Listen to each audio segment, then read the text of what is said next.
everyone, my name is Bhumika Chauhan. Welcome back to a brand new video on competency based questions. आप लोगों को English के exam में 3 type के competency based questions देखने के लिए मिलेंगे. टाइप नंबर 1 होता है हमारा कंपैरिजन बेस्ड. ठीक है, और मैं आपको बताऊंगी कि कैसे आपको क्वेश्चन पूछे जाएंगे. ठीक है, और आपको उन्हें अटेम्प्ट कैसे करना है. जो हमारा पॉइंट नंबर 1 है वो है comparison based questions. Comparison based questions में आप लोगों को 2 थीम उठाकर दे दी जाएगी. थीम जैसे हो गया स्ट्रगल की थीम उठा ली और स्ट्रगल या फ्रीडम की थीम उठा ली मान लीजिए, और फ्रीडम से रिलेटेड उन्होंने क्या किया कि एक अमांडा का कैरेक्टर उठा लिया और एक नेल्सन मंडेला का कैरेक्टर उठा लिया. ठीक है, और उन्होंने अब क्या किया कि दोनों को ही क्या चाहिए थी, आजादी चाहिए थी.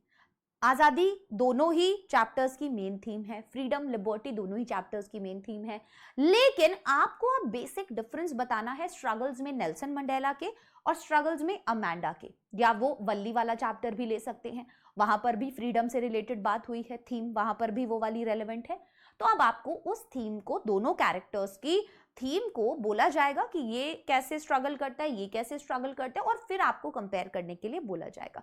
तो आपको बेसिकली इस टाइप के क्वेश्चंस को कैसे करना होता है. पॉइंट नंबर 1, सबसे पहले बेटा आप लोगों को उस थीम के बारे में लिखना होता है कि ये जो थीम है फ्रीडम की, लिबर्टी की, स्ट्रगल की, जो भी थीम है ये दोनों ही चैप्टर्स में रेलेवेंट है. मान लीजिए नेल्सन मंडेला में भी या वल्ली वाले में भी या अमांडा में भी हम देख सकते हैं कि दोनों में ही जो मेन थीम है वो ये है. तो हमने स्टार्टिंग में एक इंट्रोडक्शन डाल देना है, फिर हमें हर एक कैरेक्टर को उठाना है. ठीक है, सबसे पहले आपने उस थीम के बारे में बताया, उसके बाद आपने पहला क्या उठाया, आपने एक कैरेक्टर उठाया, फर्स्ट कैरेक्टर या फर्स्ट चैप्टर. ठीक है, जो भी आपको दिया हुआ है, और उस कैरेक्टर के साथ चैप्टर लिख लो. फर्स्ट चैप्टर का जो भी कैरेक्टर दिया हुआ है ना, फर्स्ट चैप्टर का जो भी कैरेक्टर दिया हुआ है, मतलब जिस भी चैप्टर का जो भी कैरेक्टर दिया हुआ है उसके बारे में आप लिखोगे उस थीम से रिलेटेड. कि कैसे नेल्सन मंडेला जी जो है उनके लिए फ्रीडम का मतलब बहुत अलग था. बचपन में उनको लगता था कि ये छोटी छोटी चीजें फ्रीडम है, फिर बड़े हुए तो उनके लिए फ्रीडम का मतलब बदलने लगा. राइट, इस तरीके के क्वेश्चन को आप लिख दीजिए. उसके बाद आप लिखिए दूसरा वाला पॉइंट. दूसरा वाला पॉइंट क्या होगा, आपने सेकंड कैरेक्टर उठाया, सेकंड चैप्टर उठाया, और आपने अब उस कैरेक्टर के अंदर कैसे वो फ्रीडम वाला थीम रेलेवेंट है उसको एक्सप्लेन किया. कि वल्ली जो है वो भी उस घर से बाहर निकलना चाहती थी, बाहर की दुनिया को एक्सप्लोर करना चाहती थी एंड एवरीथिंग. उसके बाद आपको क्या करना है, आपको डालना है कंपैरिजन. ठीक है, ऐसे कंपैरिजन लिखकर और फिर तुम उसको कंपेयर करना शुरू कर दो कि दोनों के बीच में क्या डिफरेंस है या क्या कंपैरिजन आप कर सकते हो, व्हाटएवर. इस तरीके से जब आप एक कंपैरिजन बेस्ड क्वेश्चन को अटेम्प्ट करोगे मजा आ जाएगा आपको, और टीचर को भी मजा आ जाएगा. पूरे में से पूरे मार्क्स वो आपको देंगे. ठीक है, ये सब चीजें आपको वर्ड लिमिट में रहते हुए करनी है. ठीक है, जो वर्ड लिमिट आप लोगों को दिया रहता है ना, उस वर्ड लिमिट में रहते हुए करनी है. तो ये बहुत ईजी है, ज्यादा कुछ लिखना नहीं पड़ेगा. ठीक है, मान लीजिए स्टार्टिंग में आपने 10 to 20 वर्ड्स भी डाले और उसके बाद इसके अंदर 30 वर्ड्स भी डाले, इसके अंदर अगेन 30 वर्ड्स भी डाले और इसके अंदर अगेन 30 वर्ड्स भी डाले. तो कितने हो गए, 30, 60, 90, 110 हो गए. इजीली आप इस तरीके से अपना आंसर लिख पाओगे. तो ज्यादा लिखना नहीं है. 3 लाइंस भी लिखोगे, 3 से 4, 3 से 4, 3 से 4, आराम से आप लोगों की 10 से 12 लाइंस हो जाएंगी, बहुत इजीली हो जाएंगी. आया समझ में. उसके बाद पॉइंट नंबर 2 आता है कंपैरिजन बेस्ड क्वेश्चन के बाद आता है बेटा आपको डायलॉग वाले क्वेश्चन. ठीक है, आप लोगों को क्या बोला जाएगा, जैसे नेल्सन मंडेला जी हैं और ज़ेनानी हैं, आपको बोला जाएगा कि यार ओथ सेरेमनी वाले दिन ना, ये आए हुए हैं प्रीवियस ईयर पेपर में क्वेश्चन, तो बोला जाएगा कि यार ये ओथ सेरेमनी वाले दिन ना, ओथ सेरेमनी में जाने से पहले मानो कि ना डॉक्टर अपनी ज़ेनानी और नेल्सन मंडेला के बीच में कॉन्वर्सेशन हुई, वो कॉन्वर्सेशन ड्राफ्ट करो. पता चल रहा है, वो कॉन्वर्सेशन बोलेंगे ड्राफ्ट करो. तो ये हो जाते हैं कॉन्वर्सेशन बेस्ड क्वेश्चंस या डायलॉग बेस्ड क्वेश्चंस. ठीक है, तो आपको यहां क्या करना होता है, आपको यहां बहुत ज्यादा दिमाग नहीं लगाना होता है, सिर्फ अपने आप को उनके अकॉर्डिंग सोचना होता है.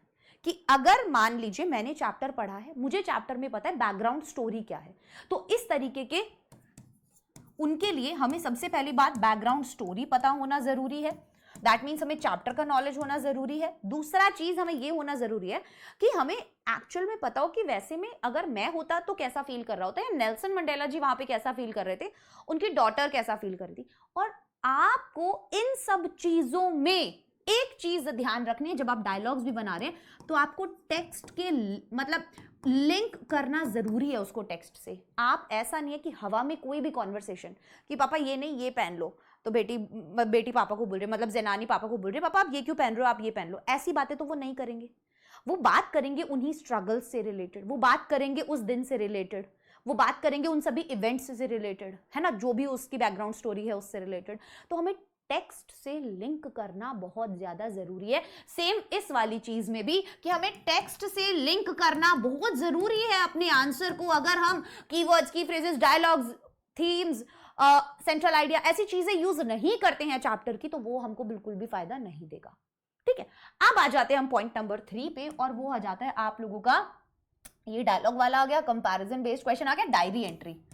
ठीक है, डायरी एंट्री, या फिर आप लोगों को स्पीच वाला भी दे देंगे। बोलेंगे कि मान लीजिए आप नेल्सन मंडेला हैं, ठीक है, तो उस दिन अगर आप नेल्सन मंडेला जी की तरफ होते, जगह होते, तो आप क्या स्पीच देते।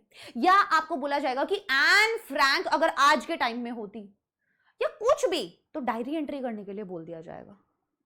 ठीक है, या आपको बोल दिया जाएगा कि मान लो आप क्या हो, आप जनानी हो, और आपने क्या किया है, आपने अपने पापा जी को आज पहली बार ब्लैक प्रेसिडेंट बनते हुए देखा है। वो पूरा दिन आप लोगों ने क्या किया है, पूरा आपके सामने वो दिन हुआ है, नोटिस किया है, तो अब आपको एक डायरी एंट्री करनी है रिगार्डिंग दैट।